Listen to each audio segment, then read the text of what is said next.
Could the future of an entire continent be unfolding right now, in a place most of the world hardly notices? While the West grapples with internal chaos and fading influence, something unexpected is happening in West Africa. In a country that many global powers once dismissed, a bold new vision is taking root. Burkina Faso, yes, that small, often overlooked nation, is making moves that could rewrite Africa's future. And the West? It's watching nervously from the sidelines. The revolution. No one saw coming. What if the poorest country in West Africa suddenly turned into the continent's fastest-growing industrial zone, without a single dollar from the World Bank or the IMF? Would you believe it? Because that's exactly what's happening in Burkina Faso under Captain Ibrahim Traoré. At just 36 years old, Traoré is not just the youngest leader on the African continent, he's the most radical. When he seized power in 2022, the country was on life support. Jihadist attacks had displaced nearly 2 million people, gold was being smuggled by foreign cartels, and the national economy relied heavily on borrowed money from Western financial institutions. Burkina Faso was seen as yet another fragile state in a region full of failed democracies. But Captain Traoré had other plans. The first sign came quietly. Foreign mining contracts were suspended, then without warning, French troops were expelled. The French ambassador was kicked out. French-backed NGOs were shut down, and suddenly the country that once begged for international aid was standing on its own feet, alone, but not afraid. Traoré declared that Burkina Faso would no longer accept aid that came with hidden chains. Instead, the country would rely on what it already had: its gold, its cotton, its young people, and its will to rise. In early 2024, the government nationalized major gold mines, previously controlled by foreign corporations. Overnight, millions of dollars stopped leaving the country. The state established the National Office for Mining Control and Gold Commerce, directing all exports through local institutions. The move was condemned by Western analysts, but inside Burkina Faso, it was celebrated. Soon after, Traoré launched the Faso Gold Refinery project. In the city of Bobo Dioulasso, construction crews worked day and night. By December 2024, the facility was operational, refining over 300 kilograms of gold per day. Not a single euro in foreign funding was used. Every machine, every worker, every contract was sourced locally or from allies in the global south. The country began exporting refined gold under its own brand, Fasogold. Meanwhile, Traoré was busy transforming Burkina Faso's roads. Using revenue from the reclaimed gold sector, his administration poured funds into infrastructure. A massive road corridor now connects Ouagadougou to rural towns once forgotten by central authorities. The project has employed over 12,000 Burkinabè youth and is linking farmers, traders, and families like never before. But perhaps the boldest move of all came when Burkina Faso exited ECOWAS. Yes, Burkina Faso left the economic community of West African states. The decision shocked observers. ECOWAS had imposed sanctions after Traoré took power through a coup. Rather than bend to pressure, Traoré rejected the bloc entirely, arguing that it was a tool for Western domination and a roadblock to African sovereignty. "We will not die so others may profit from our poverty," he said in a televised address that sent shockwaves across the Sahel. Now, with no safety net from ECOWAS, no handouts from the IMF, and no military alliance with France, Burkina Faso is rewriting the script of African development. This isn't just about independence, it's about rebirth. Before we move on, tell us, do you think Africa can thrive without foreign aid? Drop your thoughts in the comments, subscribe for deeper stories, and don't forget to like and share this video if it opened your eyes. While critics were still debating Traoré's bold stance on foreign aid, Burkina Faso had already turned the page. On the outskirts of Ouagadougou, a new textile industrial complex has risen like a phoenix. The Iraq's Burkina plant, a 90-hectare facility spanning 2 towns, now employs over 4,000 workers, mostly women. It produces high-quality cotton garments from Burkina Faso's own raw cotton, much of which used to be exported for peanuts. The project didn't rely on the EU, the World Bank, or France. Instead, funding came from a hybrid public-private Burkinabè investment model. Behind this model is a clear principle. If it can't be made here, it shouldn't be made at all. This mindset is catching fire. The city of Koudougou, once a sleepy agricultural town, is now home to the country's first cashew apple juice processing plant. The plant employs 700 full-time staff and sources from over 5,000 farmers. Local radio stations run daily ads encouraging citizens to consume Faso, a national campaign promoting homegrown products. Meanwhile, in the health sector, Burkina Faso has begun producing veterinary medicine locally. It's a quiet revolution, no flashy headlines, but a giant step in reducing reliance on imported drugs. By creating value chains internally, the country saves millions and keeps industries in the hands of locals. Now here's what many haven't heard yet. Burkina Faso has entered into silent bilateral trade agreements with countries outside the traditional West. These include Turkey, Iran, Venezuela, and even Russia. In early 2025, cargo shipments of spare parts, machinery, and medical equipment began arriving in Ouagadougou from Tehran and Ankara. The exchange: gold, cotton, and raw agricultural produce. It's a barter-style diplomacy that cuts out the US dollar, the euro, and all middlemen, and it's working. For example, a recent deal with Iran brought in over 100 modern agricultural tractors in exchange for 300 tons of refined gold and sesame seed. Burkina Faso gets tools. Iran gets food security, no interest payments, no loans, just trade. But not everyone is happy. Behind closed doors, diplomatic cables from Washington and Paris have labeled Traoré a rogue actor. There are rumors of economic sabotage, cyber disruptions, and even covert destabilization efforts. But so far, none of them have stopped the machine that Traoré has set in motion. Young Burkinabè engineers are now designing irrigation systems, studying welding, running computer-aided design lab skills that were once outsourced or ignored. The country's largest polytechnic school has seen a 40% enrollment spike since 2023. The youth are seeing a future not in Europe, but right at home. There's no denying it. Burkina Faso is on the move. But as with all revolutions, the road ahead is full of risks. We'll explore the real dangers Traoré faces, from international backlash to regional isolation, and whether his government can maintain momentum without losing the people's trust. What happens when a nation's most promising leader faces the greatest threat to his life and power on the very first day of a new year? The news of an assassination attempt on Ibrahim Traoré, the 35-year-old president of Burkina Faso, sent shockwaves across the globe, making one thing abundantly clear. The battle for Burkina Faso's future has become a life-or-death struggle.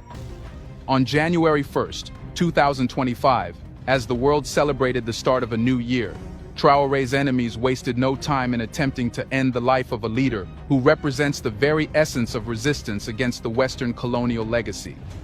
This is no ordinary coup attempt. This is a bold, violent response to a leader who has been publicly defying global powers, rejecting Western influence, and most importantly, presenting a new vision of African independence that threatens the status quo. The price of going alone. So, what happens when you say no to the world? For Captain Ibrahim Traoré, the answer might be isolation, sabotage, or even assassination. In early 2025, Burkina Faso narrowly avoided an attempted coup. Reports suggest it was planned by a group of military officers with ties to former French intelligence. Though suppressed quickly, the event sent a chilling reminder that independence comes with a price. The West has a long history of eliminating leaders who oppose their economic interests. Sankara, Lumumba, Gaddafi, now Traoré. But Traoré's movement has something different: the people. In the wake of the coup attempt, millions flooded the streets in solidarity. Farmers left their fields, students paused their studies, women sang liberation songs. It wasn't just about a man, it was about a new way of life. That unity is Traoré's true weapon. But dangers loom. ECOWAS continues to exclude Burkina Faso from trade summits. Banking restrictions from the West African Central Bank have slowed currency circulation. And without access to international capital markets, large-scale financing remains difficult.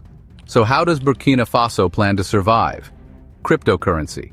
The government is piloting a gold-backed digital currency that will allow Burkinabè citizens to trade internally and externally without relying on the CFA franc, a colonial currency still tied to the French treasury.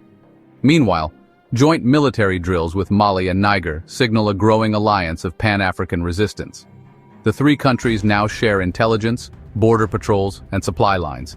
A new axis is forming in the Sahel, an axis that is determined to be sovereign, self-sufficient, and secure. This isn't just a story about one country, it's a story about what happens when a nation finds its backbone. The road ahead will be hard. There will be setbacks. But if Burkina Faso succeeds, it won't just inspire other African nations. It will change the rules of global power. What do you think?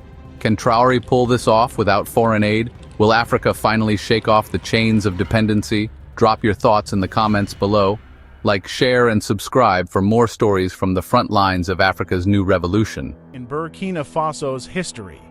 At 34, he became the world's youngest head of state, bringing a fresh perspective to the nation's leadership.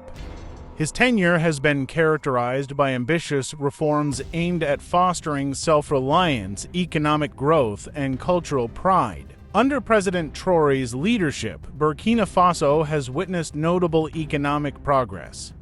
The country's GDP grew from $18.8 billion to $22.1 billion, reflecting the effectiveness of policies promoting self-reliance and industrialization. Initiatives such as the establishment of tomato and cotton processing plants have reduced dependency on imports and bolstered local industries. President Traoré has emphasized the need for judicial reforms to ensure fairness and accessibility. Proposed changes aim to implement community-based justice initiatives, addressing specific concerns of citizens and promoting a more equitable legal system. Cultural initiatives such as the Recre Trails Theater Festival have provided solace and unity amid adversity. The quiet cultural awakening. Beyond economics and geopolitics, Traoré's revolution cuts through identity, rearranging the cultural DNA of Burkina Faso. Language renaissance. Indigenous languages went from token dialects to official mediums in classrooms and administration. Curriculum overhaul. French-centric history was replaced with local legacies. Kirum, Mossi Empire, revolutionary poets. Cultural funding. Government grants now support Burkinabè filmmakers, toy designers, musicians, and storytellers, not foreign documentaries. Young teacher Aisha in Wahiguya explains, "For the first time I teach our children about people who look like them, not French generals." In Bobo Dioulasso, artists paint murals celebrating Yanenga, naming schools and clinics after female resistance icons. Culture is not a luxury, it's reconstructed heritage. The National Day now includes community building assemblies, where entire villages vote on local budgets and labor contributions. Rural gymnasiums host weekly ceremonies where survivors of jihadist violence plant trees and recite peace oaths. These aren't foreign-designed ceremonies. They are local practices informed by national trauma. 2 new television networks broadcast in Moor, Fulfulde, Dula, reporting domestic news and banned ECOWAS coverage. They offer a narrative seldom seen on international channels. Schools are renovating using local stone and resources, making kids literally learn on their land. In a nation formerly shaped by external narratives, ordinary Burkinabè are writing bold, collective scripts. It's like a novelist being given the pen after years of restricted dictation. Burkina Faso is no longer just a country on aid. It's a living experiment in autonomy, economic, cultural, and political. What if one man's rebellion against global dependency is reshaping an entire continent? Captain Ibrahim Traoré didn't just cut ties with foreign aid, he lit a beacon for Africa. When Traoré publicly rejected foreign aid, most international analysts scoffed. Burkina Faso, they said, couldn't possibly survive, let alone grow. But what the West dismissed as suicidal, many Africans saw as revolutionary. Today, whispers of doing it like Traoré are rising in villages and capital cities alike, from Bamako to Niamey, Conakry to N'Djamena. This is not just about Burkina Faso, says Dr. Mbaye Ndoye, a political analyst based in Dakar. It's about reclaiming our destiny. For too long, Africa has been engineered to consume foreign solutions. Traoré has flipped the model, build with what you have for your own people. And the impact? It's becoming increasingly difficult to ignore. The ECOWAS domino effect. Traoré's revolution is not just economic, it's geopolitical. After suspending ties with France and its military presence, Traoré, alongside counterparts in Mali and Niger, withdrew from ECOWAS, a once unshakable economic bloc. Their exit left a void, and that void is quickly becoming a power center of its own. The newly formed Alliance of Sahel States, AES, now proposes a defense pact, common monetary frameworks, and shared infrastructure development. In other words, an entirely different vision for West Africa.